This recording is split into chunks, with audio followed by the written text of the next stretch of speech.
Is Bethesda becoming the new Nintendo? At first blush, that sounds like crazy talk, but when you begin to think about it, it makes a whole lot of sense, especially after this E3. What's going on, guys and girls? It's Ghost Robo, and the more and more I look at Bethesda's lineup, their press conference, and how they're conducting themselves, it reminds me so much of Nintendo. I love Nintendo. They've always been my favorite publisher, my favorite console maker. Heck, I have a dedicated channel just for the Switch. And things that Bethesda has done this E3 move them more and more in line with the big N. They have prolific figureheads, they have prolific franchises, they iterate over and over, they proliferate their franchises across as many platforms as possible. Heck, they joked about putting Skyrim on Alexa. And I think the things that make Nintendo are quality, known franchises, the iteration of those franchises, and the fandom behind them. You can throw up the logo for Metroid Prime 4 and get an insane reaction. And obviously there are certain IP across the industry that also would elicit such a reaction, but Bethesda now has a lot of them. And if you look at what they're doing with their main properties, Fallout, it's coming more and more regularly. We have Shelter, we have 76 now, we obviously have the mainline series. I'm sure that will be back at some point. And that name, that brand, that franchise expanding. You have Doom coming back with Doom Eternal, and Wolfenstein returning with Wolfenstein Youngblood, Fallout expanding with an online offering in Fallout 76, and Elder Scrolls moving to mobile with Elder Scrolls Blades. They are doing such a good job of firmly planting these franchises before as many gamers as possible, and it seems like as often as possible. And these are tried and true techniques from Nintendo that they use with Mario, Zelda, Smash Bros, Pokemon, the list goes on and on.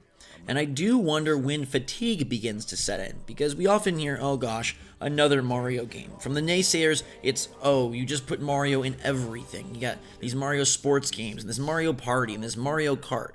Well, will Bethesda ever reach that level? Probably not. But when we're getting a new Wolfenstein again and again, when we're getting some sort of Elder Scrolls or some funny Skyrim port again and again, when Fallout becomes even more expansive, will it start to wear down the player base?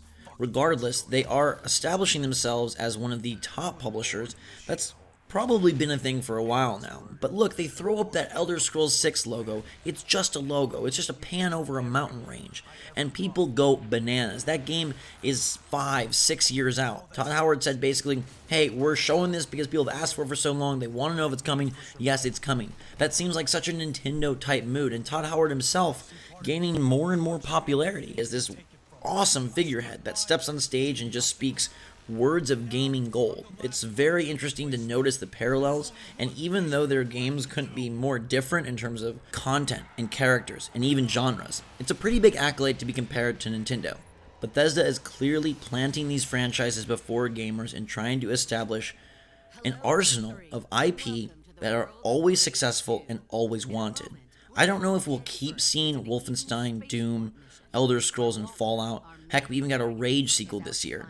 But this E3 made it very clear that Bethesda is on a track and on a path to iterate and improve and make sure that they keep their fandom strong, tight together, and tied around these core franchises. It's just so interesting when you look at what they're doing and what Nintendo's doing. And obviously there are some differences. You know, Todd Howard announced Starfield, which is this big, bold game that's going to do things that maybe no Western RPG have ever done, and they're probably a little bit more forward-thinking than Nintendo, and they're probably pushing tech more than Nintendo, but Nintendo takes risks of their own. The Switch was a big one, and it panned out, and they're both creative publishers that do so much right and have so much clout. And this was further established even more this year by how much fun I had with Super Smash Bros. Ultimate and Pokemon Let's Go Pikachu, games that at first blush seemed boring and repetitive, and yet they hit that crystal core of what makes a game good, and they deliver so much fun.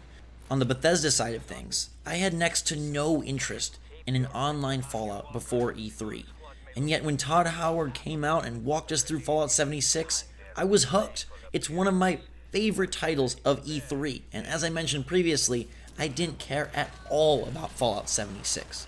Rage 2 looked really cool, and it plays just as fun. It is a bold, bombastic, and really badass shooter. I played it today and loved it. These companies are trading on promise and potential and delivering on quality over and over again. They're able to iterate and include these titles year after year, and fans eat it up because the games are of such quality and these franchises are handled with such care.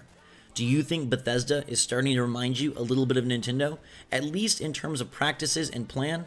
Their games obviously are very disparate, but I think this E3 showed that Bethesda is doing a lot of things very, very right, and it reminds me of a certain company named Nintendo. Thanks guys and girls so much for watching. Hope you're having a fantastic day. Definitely curious to hear your take in the comments down below. Make sure to stay tuned for more E3 coverage. I'll keep it coming your way. A lot of games I played, a lot to discuss, and a lot to hear your take on. So we'll be back soon. Until then, drink much all. Thanks again. I love you guys. Have a fantastic day, and we will see you all later.